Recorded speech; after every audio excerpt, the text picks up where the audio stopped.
Shalom, selamat pagi Bapak Ibu Saudara-saudari yang dikasihi Tuhan kita Yesus Kristus. Semoga dimanapun kita berada pada saat ini, Tuhan tetap menyertai dan memberkati kehidupan kita pribadi lepas pribadi.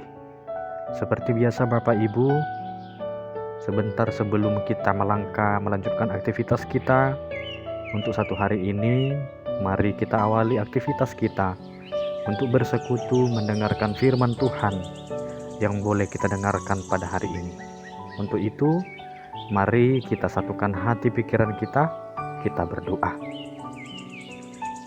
Bapa di sorga, terima kasih buat segala berkat dan kasih karunia yang Engkau berikan kepada kami di dalam kehidupan kami, sehingga pada pagi hari ini kami memperoleh berkat kasih karunia yang luar biasa yang daripada Tuhan, sehingga kami boleh bangun dari tidur kami dalam keadaan sukacita, kesehatan yang baru, dan juga napas kehidupan yang baru. Terima kasih Tuhan buat hari baru yang indah ini. Engkau berikan kesempatan untuk melanjutkan aktivitas kami yang akan kami lanjutkan, kami kerjakan pada hari ini. Untuk itu Tuhan, sebelum kami melanjutkan aktivitas kami, setiap kegiatan kami datang ke hadapan-Mu untuk bersekutu dengan firman Tuhan yang boleh kami dengarkan pada saat ini. Kiranya firman Tuhan, persekutuan kami dengan kabar baik pada hari ini dapat menjadi salah satu pedoman kami untuk menjalani aktivitas kami. Buka hati kami Tuhan, pikiran kami, agar kami boleh mendengar firman Tuhan dengan baik. Berfirmanlah Engkau di tengah-tengah kehidupan kami pribadi lepas pribadi, sebab kami telah siap untuk mendengar. Hanya di dalam nama anak-Mu Tuhan Yesus kami berdoa dan mengucap syukur. Amin. Bapak Ibu Saudara-saudari yang dikasihi Tuhan kita Yesus Kristus, firman Tuhan renungan harian yang menyapa kita pada hari ini, Senin tanggal 13 Februari 2023, diambil dari 1 Korintus pasalnya yang ke-13 ayat 13. Demikianlah tinggal ketiga hal ini, yaitu iman, pengharapan, dan kasih. Dan yang paling besar di antaranya ialah kasih. Asatulu donahot, imaha porseaon, pakirimon dohot haholongon, alai haholongot do naubalgai. Demikian pembacaan firman Tuhan. Bapak Ibu Saudara-saudari yang dikasihi Tuhan kita Yesus Kristus, dimanapun kita berada pada saat ini, firman Tuhan menyapa kita melalui 1 Korintus pasalnya yang ke-13 ayat 13. Dalam pasal ini kita diajarkan, kita diingatkan untuk menyebarkan kasih di tengah-tengah kehidupan, di tengah-tengah zaman yang boleh kita jalani pada saat ini. Bapak Ibu Saudara, jika memperhatikan keadaan yang ada di sekeliling kita pada saat ini, sungguh kaki kita mungkin sudah menapak di hari-hari di mana Tuhan akan segera datang untuk menjemput umat-Nya. Berita-berita di surat kabar ataupun tayangan-tayangan televisi atau bahkan di media-media sosial yang kita miliki pada saat ini menunjukkan betapa dunia ini penuh dengan hal-hal yang menakutkan dan mengkhawatirkan. Mulai dari surat kabar yang mengabarkan bahwa banyaknya terjadi bencana-bencana alam, ada juga konflik-konflik antar anggota atau antar golongan, ada juga demonstrasi diwarnai dengan kekerasan dan kebrutalan yang terjadi di mana-mana. Belum lagi di zaman ini kejahatan, baik secara fisik, baik itu melalui media sosial yang kian merajalela di dalam kehidupan kita.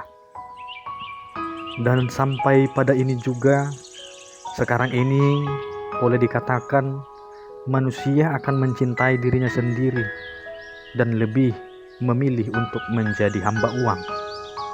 Mereka akan membual dan menyombongkan diri. Mereka akan menjadi pemfitnah.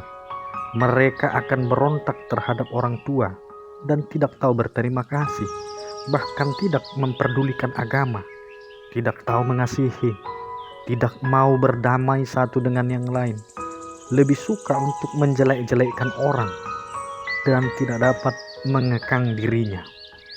Terlalu garang di dalam kehidupan, tidak suka hidup dengan baik yang turut dengan aturan Tuhan, lebih memilih berkhianat dan tidak berpikir panjang, berlagak tahu akan semua hal, dan lebih parahnya lagi, lebih menuruti hawa nafsu daripada menuruti Allah. Dunia ini benar-benar telah mengalami krisis, bahkan kehilangan yang namanya kasih. Bapak Ibu saudara-saudari, melalui penghantar firman Tuhan tadi dan melalui kejadian-kejadian realita kehidupan yang terjadi pada saat ini, kita dituntut melalui firman ini bagaimana sebenarnya keberadaan orang-orang percaya, orang-orang Kristen di dunia di zaman ini. Kasih merupakan satu aspek yang harus menjadi bagian hidup orang percaya, dan itu tidak bisa digugat. Bahkan di dalam ajaran Kristen, orang-orang percaya dituntut untuk menyebarkan kasih. Jika kasih yang seharusnya terus memancar di tengah-tengah kehidupan orang percaya sudah hilang dan luntur, bisa kita bayangkan betapa gelapnya dunia ini, betapa geringnya dunia ini dengan kasih dan juga dengan persahabatan.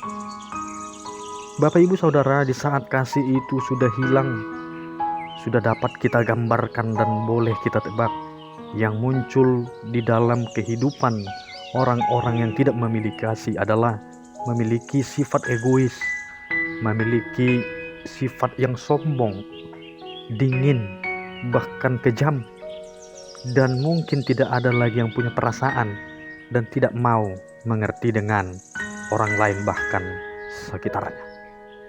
Sangat menyedihkan jika di antara orang-orang percaya, yaitu orang-orang Kristen sendiri juga sudah tidak memiliki kasih.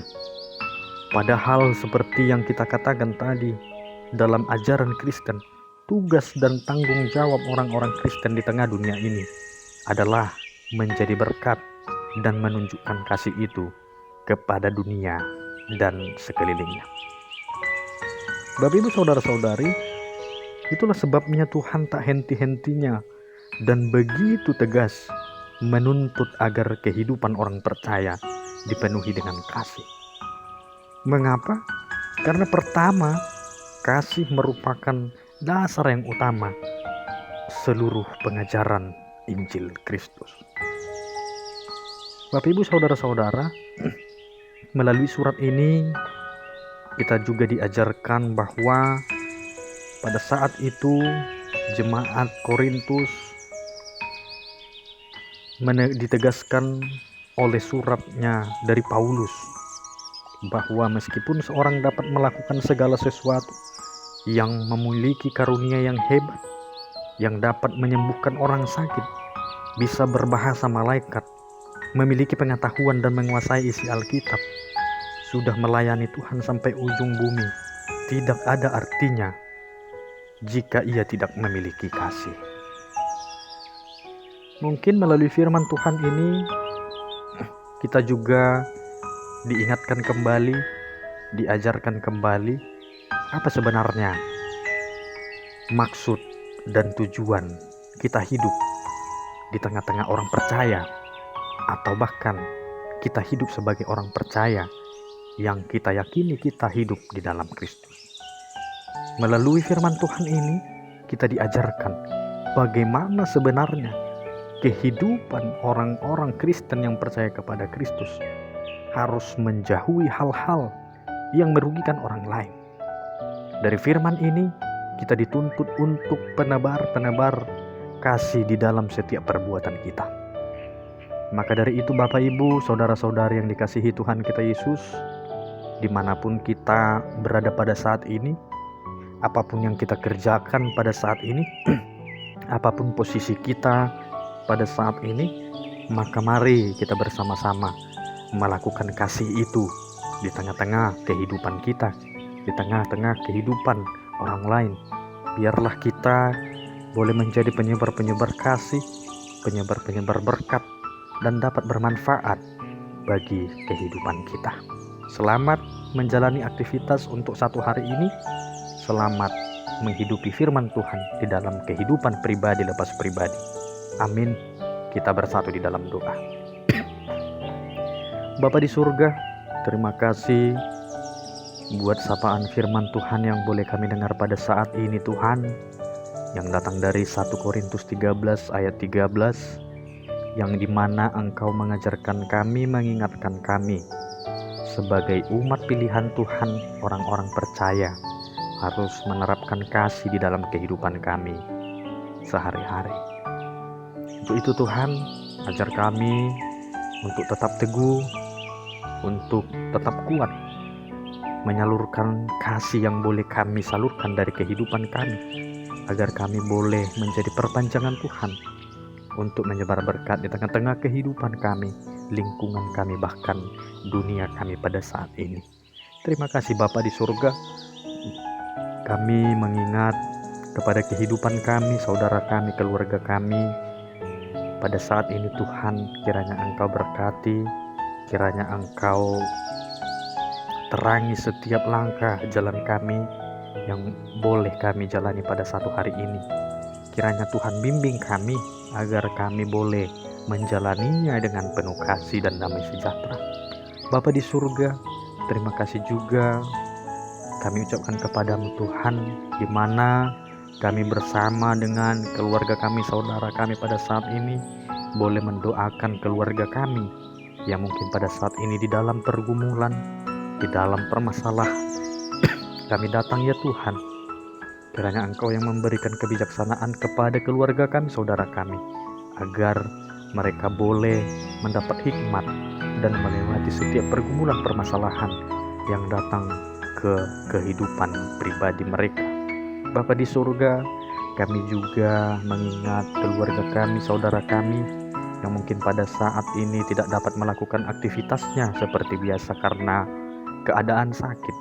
Kami datang kepadamu ya Tuhan, kiranya Engkau juga yang memberikan kekuatan kesehatan agar keluarga kami, saudara kami boleh dapat hidup dalam kesehatannya, sehingga boleh mengerjakan pekerjaan yang boleh mereka lakukan di dalam kehidupan pribadi lepas pribadi. Bapa di surga, terima kasih semuanya kami serahkan seluruh kehidupan kami hanya di dalam tangan kasih Tuhan. Terima kasih ya Tuhan, hanya di dalam nama anak-Mu Tuhan Yesus kami boleh berdoa. Amin.